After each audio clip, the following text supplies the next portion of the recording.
Hello students. So in the previous lecture we started studying refraction of light. Right? So students, refraction means when a ray of light passes from one transparent medium to another transparent medium, it changes its direction. So this change in the direction of light ray is called refraction of light. Okay? तो आज हम पढ़ते हैं laws of refraction. So see here, suppose this is a biconvex lens, or you simply call convex lens. This is the incident ray and this is the refracted ray.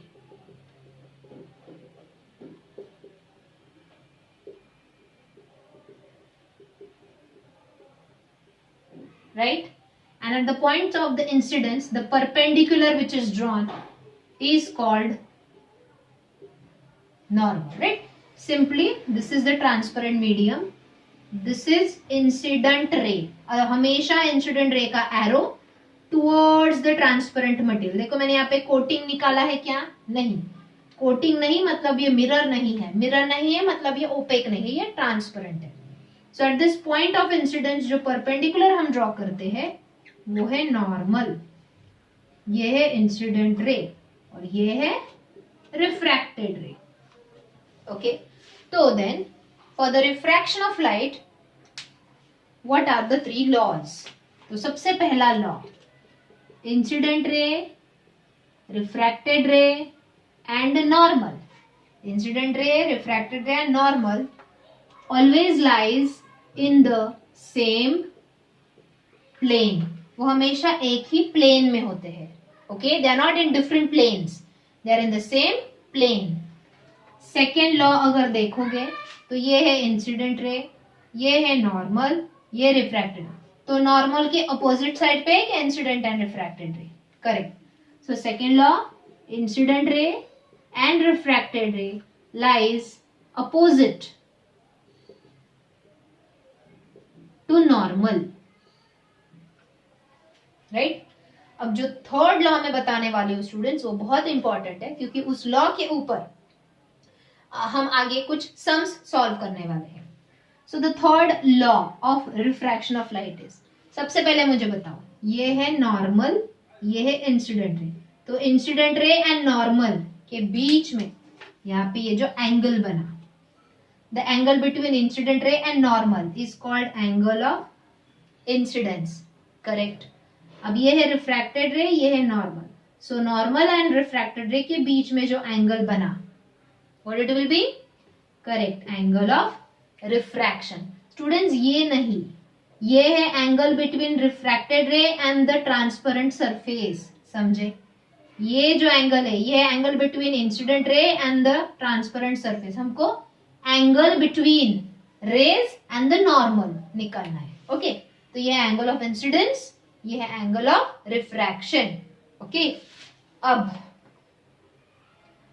Third law कहता है the ratio of sine of angle of the ratio of sine of angle of incidence to the sine of angle of refraction means sine I upon sine are.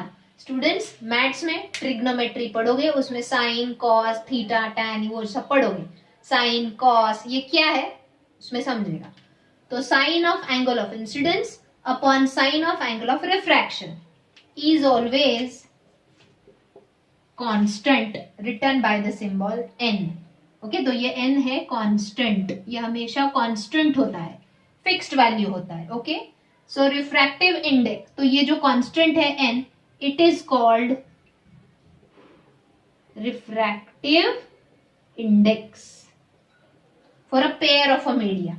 pair of a media मतलब suppose ये एक transparent medium है, medium 1, और ये है दूसरा transparent medium, medium 2.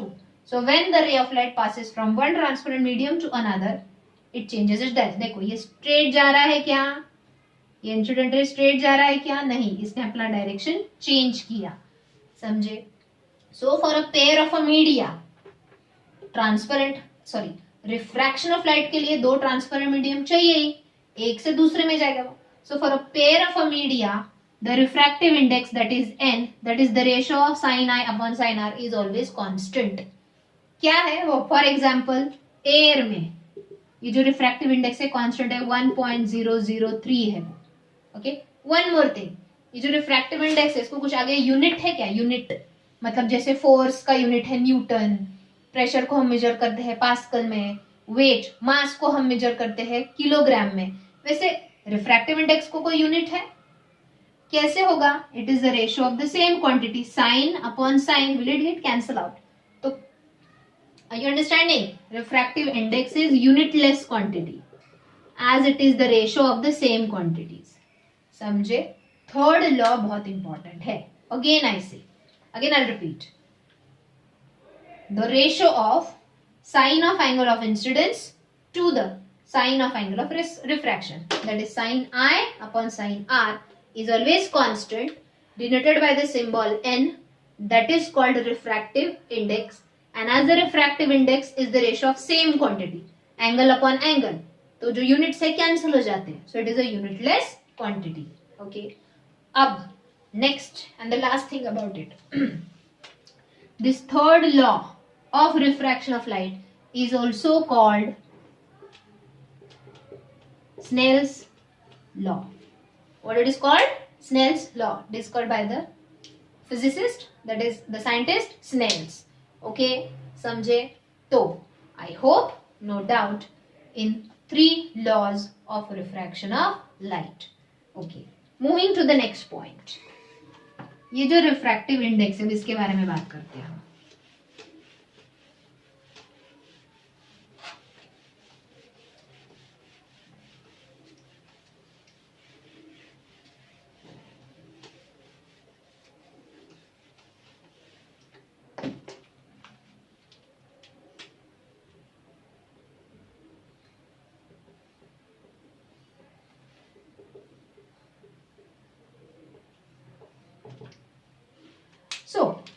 अभी हमने पढ़ा रिफ्रैक्टिव इंडेक्स क्या है?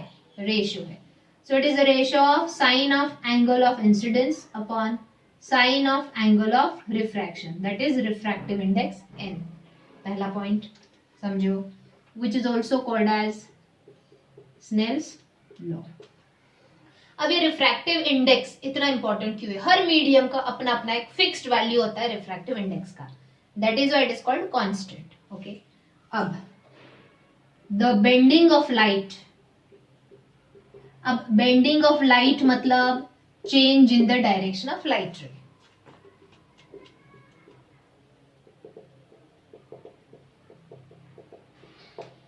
Okay, depends on refractive index. Very simple. ये लाइट रे है, इंसिडेंट लाइट रे, ये एयर में एंटर कर रहा है. एयर का रिफ्रैक्टिव इंडेक्स कम है तो वो ज्यादा बेंड होगा. ओके, डायरेक्शन देखो ज्यादा चेंज होगी. वही अगर ये डायमंड है तो कितना थोड़ा देखो इसने अपना मतलब literally you don't come to know. Suppose यही मैं लाइट रे पकड़ रही हूं एंड ये डायमंड है, इंस्टेड ऑफ एयर डायमंड है, तो ये सिर्फ इतना ही चेंज, मतलब डायरेक्शन बहुत कम चेंज होता है, बेंड बहुत कम होता है. So if refractive index is higher, bending of light is less. If refractive index is less, bending is more. समझे? अब ये जो रिफ्रैक्टिव इंडेक्स है, it depends on v, that is velocity of light ray. मतलब जिस speed से light वो medium से आर पार जाएगा. रिफ्रैक्शन मतलब आर पार जाना मीडियम में से. ओके, जितना लाइट का स्पीड ज्यादा होगा उतना उसका बेंडिंग कम होगा. जितना लाइट का स्पीड स्लो होगा उतना वो डायरेक्शन ज्यादा चेंज करेगा. तो समझ में आ रहा है? The bending of light ray depends on refractive index and the refractive index depends on velocity of light ray passing through the medium. अब यहाँ पे हम इसको रिलेट करते हैं. We have two formula with us over here. Refractive index of second medium with respect to first. Read कैसे करना है? सपोज ये है तुम्हारा राइट हैंड, ये है तुम्हारा left hand. So right to left read करना है. समझे? सो refractive index of second medium with respect to first is always v1 upon v2. v1 means velocity of light in first medium. तो v2 क्या होगा? velocity of light in second medium. Example देती हूँ, glass slab वाला example याद करो कल का. यह है ग्लास, ये है एयर, ये है इंसिडेंट रे, ये है रिफ्रैक्टेड रे. ओके, तो air is a first medium. पहले एयर में से फिर ग्लास में गया ना लाइट रे, तो पहला मीडियम एयर है, दूसरा मीडियम ग्लास है. So the speed, that is the velocity of this light रे through air is v1 and the velocity of the light ray through glass is v2. So are the pair of a media. तो refractive index of second medium with respect to first is v1 upon v2. यही refractive index of first medium with respect to second is equal to v2 upon v1. दोनों formula अच्छे से याद रखो. अब state board students तुम्हारे लिए बता रही हूं, तुम्हारे बुक में फॉर्मूला ये दिया है.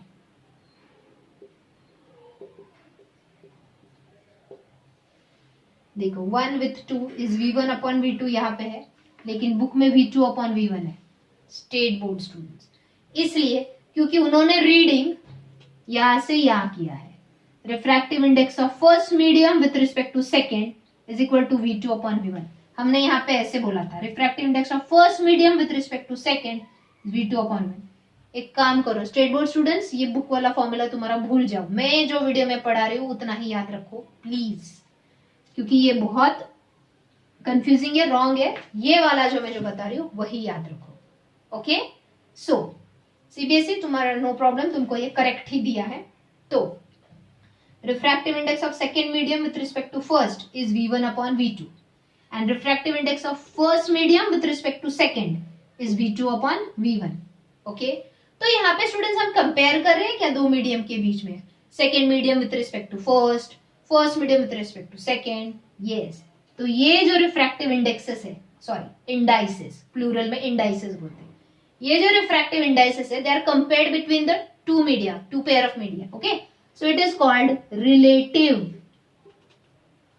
refractive index. What it is called? Relative refractive index. अब अगला वाला देखो, refractive index of second medium with respect to first, जहां पे first medium is always air और vacuum. air है या vacuum, मतलब no medium, ना solid है ना liquid है ना gas. ओके, तो जब first medium air या vacuum होता है एंड जब हम उसको सेकेंड मीडियम के साथ कंपेयर कर रहे हैं, then it is called as absolute refractive index. Relative refractive index में पहला मीडियम एयर हो सकता है, वैक्यूम या और कुछ भी हो सकता है, लेकिन अगर वो एयर एंड वैक्यूम है then it is absolute refractive index. समझे? If the first medium is air और vacuum then the refractive index is called absolute refractive index. Formula वही, कैसे रीड किया हमने? Second medium with respect to first, so it is v1 upon v2. Refractive index of second medium with respect to first is v1 upon v2. Formula वही है, but only thing अगर पहला medium air या vacuum है फिर वो हो गया absolute refractive index. So refractive indices are of two types.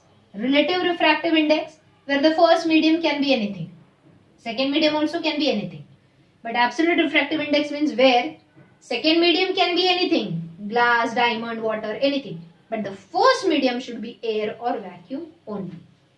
Okay, तो ये जो तीन फॉर्मूला है students, again state board students make a correction in your text book. ये वाला जो मैंने पढ़ाया वही बुक एग्जाम में लिखो और वैसे ही करो, आंसर करेक्ट आएगा. ओके, अब ये जो है तीन फॉर्मूला, इसको यूज करके पहले हम चैप्टर खत्म करते हैं and then will practice the sums, the numericals. एक दो चार समझिए, इसके ऊपर हम प्रैक्टिस करेंगे. Okay, now students let us start. Examples of refraction around us which are taking place due to atmosphere. Atmosphere means air, right? The main component of the atmosphere is air, उसमें dust वगैरह सब होता है। अब तुम मुझे बताओ, as we go higher from the earth surface, हम जितना ऊपर जाएंगे ये जो एयर है वो थिक होते जाता है कि थिन? करेक्ट। जैसे हम ऊपर ऊपर जाएंगे एयर मॉलिक्यूल्स कम होते जाते हैं एंड एयर थिन होते जाता है। So let me explain you. अगर यह है अर्थ सरफेस, इसके हम इतने हाइट पर है, तो यहाँ पे एयर मॉलिक्यूल्स एकदम डेंस, मतलब एयर यहाँ पे थिक है, तो ये क्या हो गई? Dense air. थोड़ा और ऊपर गए, सी एयर मॉलिक्यूल्स स्कैटर होते, कम होते जाते, thin. So this is thin air, can I call it as rare air? Understood? So at a height air is rare, when we come down near the surface air is dense। अब इसमें sunlight है, यहाँ पे सन है, okay? sun's light will travel from rare medium to dense medium। क्या होगा? ये normal है, तो will it bend towards the normal? Always remember the light coming from the sun, planet, moon always travels from rare air to dense air। समझ में आ रहा है? हाइट से नीचे, रेयर एयर से डेंस एयर में एंटर कर रहा है। जैसे ही रेयर टू डेंस मीडियम में एंटर करेगा, with compare to the normal, the refracted ray, the ray will bend its direction, will change its direction and will move towards the normal. Okay, तो this is called atmospheric refraction of light. Air के दो अलग अलग layer है, एक thin layer है, एक thick layer है। एकदम ऊपर thin, that is rare air, एकदम नीचे thick, that is dense air. तो रेयर टू डेंस ये दो अलग अलग मीडियम हो गए, भले ही एयर एंड एयर ही है, बट यहाँ पे रेयर है, यहाँ पे डेंस है। Okay, so this is called atmospheric refraction of light. अब इसके अलग अलग एग्जांपल्स हम देखते हैं।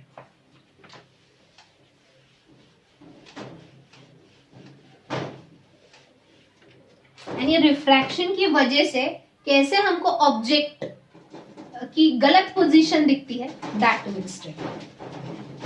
तो सबसे पहले हम लिखेंगे atmospheric refraction of light। I just write here atmospheric refraction।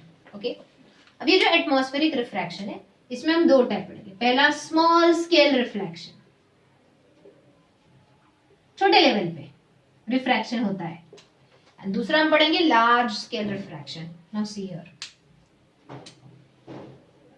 ये है रोड, कोई भी surface, road. Okay, during summer season specially, okay, summer season में सन का हीट बहुत ज्यादा होता है, तो सन की हीट की वजह से will the road get heated. So can I call it as heated road, hot road. अब ये रोड के ऊपर एयर मूव हो रहा है, तो जो एयर रोड के ऊपर मूव होगा, will it absorb the heat from the road? Yes. जैसे इस एयर ने हीट एब्जॉर्ब किया, हीट एब्जॉर्ब करने की वजह से इंटरमोलिकुलर फोर्स ब्रेक होता है, पार्टिकल स्प्रेड होते हैं, एंड ये जो थिक एयर था वो थिन हो जाएगा। लेकिन ये जो air above the hot road है, थोड़ा और ऊपर, ये कोल्ड एयर है। The air near the hot road is hot air. Are you understanding? अब ये हॉट एयर क्या है? रेयर, कम प्रेशर हो जाता है, रेयर। कोल्ड एयर क्या है? डेंस, ज्यादा प्रेशर होता है। It starts moving from low pressure to high pressure, तो हॉट एयर ऊपर चला जाएगा, डेंस एयर, कोल्ड एयर नीचे आ जाएगा। ये कंटिन्यूसली ऐसे मूवमेंट होते रहता है। तो on a hot road we see this random wavering of air. Randomly air ऐसे वेवी होता है, क्यों? नीचे का लो प्रेशर वाला हॉट एयर ऊपर जा रहा है, ऊपर का हाई प्रेशर वाला कोल्ड एयर नीचे है। So this random wavering of air above the hot road or above the heated road is called mirage। आपल्याला मराठीमध्ये मृगजळ असं म्हणतो। Okay, I don't know whether you know it और नॉट। अब ये मिराज क्या है? सिंपल एग्जांपल है, समर सीजन में स्पेशली बहुत ज्यादा एक्सपीरियंस होता है। And in deserts, like deserts में सपोज अगर कभी गए हो, विजिट किया है, या मूवी में वगैरह भी देखा होगा, या कार्टून में भी दिखाते हैं, देखो टॉम एंड जेरी की कार्टून है स्पेशली, तो मतलब वो डेजर्ट सैंड पे चल रहा होता है, प्यास लगी होती है टॉम को, और दूर देखता है तो ऐसे वाटर वेपर्स दिख रहे हैं, भागते जाते हैं, अरे वहां पे पानी है, और होता नहीं, जितना आगे जाओगे वो और दूर दिखे। और क्योंकि दूर से हमको ये जो हॉट वेवरिंग है, ये जो मिराज है, वो वाटर वेपर्स की जैसे दिखता है। समझ में आया? ओके। एंड इसके पीछे के जो ऑब्जेक्ट्स है, फिर ये वेविंग करता रहता है, तो इसके पीछे के जो ऑब्जेक्ट है वो कांस्टेंट दिखेंगे कि फ्लक्चुएटिंग, हिलते हुए दिखते हैं, राइट? सिंपल एग्जांपल, मिराज अगर एक्सपीरियंस करना है, अभी कुछ दिनों बाद आया ही है फेस्टिवल होली, अपन होली साजरी करते हैं ना, ओके? तो जो होली फेस्टिवल है, यहाँ पे ये जो बोन फायर लगाते हैं लकड़ी जला के, this is the fire, okay? तो फायर के ऊपर वाला एयर देखो हॉट हो जाता है, तो इट स्टार्ट्स फ्लिकरिंग, एंड इसके पीछे कोई खड़ा है तो ऐसे फ्लक्चुएटिंग दिखता है, कांस्टेंट स्टेडी नहीं दिखता. That is nothing but mirage, a kind of atmospheric refraction. समझे? Okay. Between hot air and cold air, between rare air and dense air. Okay. So पहला example of small scale refraction of light हमने पढ़ा, mirage. So what is Miraj?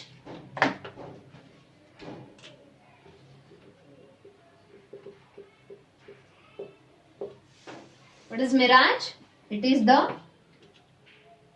random wavering. Wave करते रहते हैं और move होते हैं randomly. Random wavering of hot air above heated road. Okay. अब एटमॉस्फेरिक रिफ्रैक्शन के अलावा मैं कुछ एग्जांपल्स दे रहे. अब यहाँ पे एटमॉस्फेरिक रिफ्रैक्शन नहीं है. देखो सपोज ये है एक छोटा सा बाउल और समथिंग और glass filled with water, and इसके बॉटम में तुमने कॉइन रखा है, 1 रुपी कॉइन सपोज. अब तुम यहाँ पे बाहर से इसको देख रहे, suppose this is your I. So the light rays from the eyes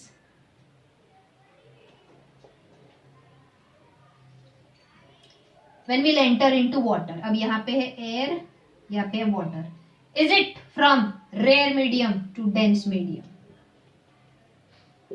Water thick है as compared to air, right? So it is from rare medium to dense medium. तो will it move away or will it bend? Yes, bend होगा. Same here, second ray I'll draw, bend होगा. But हमको exactly जो straight वाला position है जहाँ पे ये converge होते हैं वहाँ पे coin दिखता है. Do we see it slightly above than its actual position? समझ में आ रहा है? So due to refraction from rare medium to dense medium, as the light rays bend, the apparent position मतलब जो दिखता है is slightly above than the actual. Coin इधर है ना बॉटम में, लेकिन हमको थोड़ा ऊपर दिखता है. See, you all must have experienced it. अभी करके देखो, ये वीडियो पॉज करो, क्लास में कॉइन डालो, बाहर से देखोगे तो थोड़ा ऊपर दिखता है, बट एक्चुअली वो बहुत अंदर है. सिंपल एग्जांपल, वाटर पार्क वगैरह गए होगे एंजॉय करने या स्विमिंग करने गए होगे, तो स्विमिंग पूल का जो फ्लोर है बाहर से देखते हो तो स्लाइटली अबव दिखता है, तो वी फील अरे ज्यादा हाइट नहीं, अंदर जंप करते तो बहुत नीचे जाते. Actual position and apparent position में डिफरेंस है. This is because when a light ray moves from rare medium to dense medium it bends. Okay. ये बेंड वाला नहीं दिखता हमको, ये जहां पे वर्चुअली मीट होते हैं रेज, वो वाला पोजीशन हमको दिखता है. So this is called apparent position, means what we see, and this is called actual position. तो यही होता है एटमॉस्फेरिक रिफ्रैक्शन में in case of position of stars. Let me explain.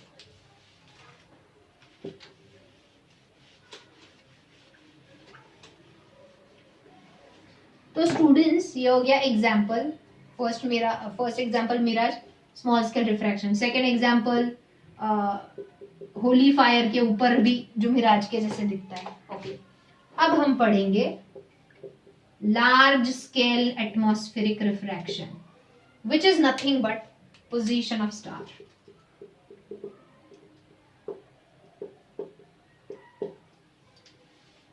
Okay. Sorry. So यहाँ पे this is a star, okay, and somewhere here we are the observer.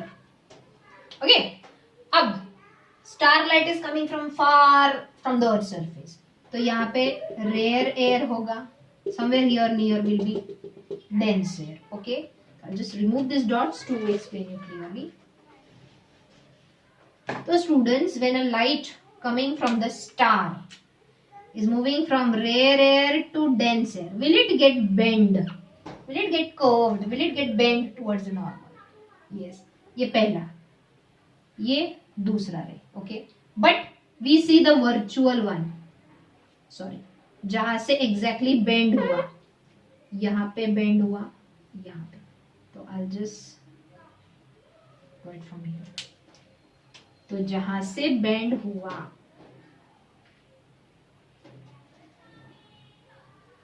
so do we star here?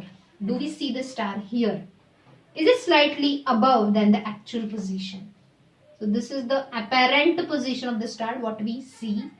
This is the actual position of the star, where it is exactly. But then why we see the stars slightly higher than their actual position? This is because atmospheric refraction, which is on a large scale, number of stars we see in the sky. जो position हमको दिखती है star की वो actual नहीं होती, वो थोड़ा ज्यादा ही हायर अवे दिखता है. एक्चुअल में वो थोड़ा क्लोज होता है then the actual position, then the apparent position which we see. Understood? So students, see, yeah, I hope you understood this part. When a starlight is coming from, again I'll draw. Erase करती हूँ. We need a big space.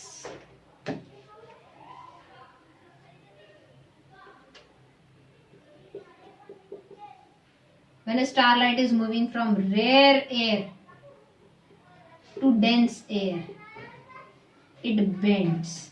But we see the one, the virtual one, जहाँ पे वो exactly converge होंगे. समझे? Okay. So the large scale effect of atmospheric refraction is we see the stars slightly higher than their actual position due to bending of light when it is traveling from rare air to dense air. Okay, bending towards the normal means bending of light ray. Same happens at the time of sunrise and sunset. तो large scale atmospheric refraction में पहला example हमने देखा position of the star. Second example अब हम देखेंगे position of the सन. अब ये है स्टूडेंट्स अर्थ, यहाँ पे है observer. We are standing on the surface of earth means we are the observer. This is the horizon of the earth. So at the time of sunrise and sunset, the sun is at the horizon. The sun is at the horizon. That time the sun is very far from the earth. I repeat, the sun is very far from the earth. Far from the earth means the light rays coming from the sun will come from rare air to dense air. Will it bend? But we will see from where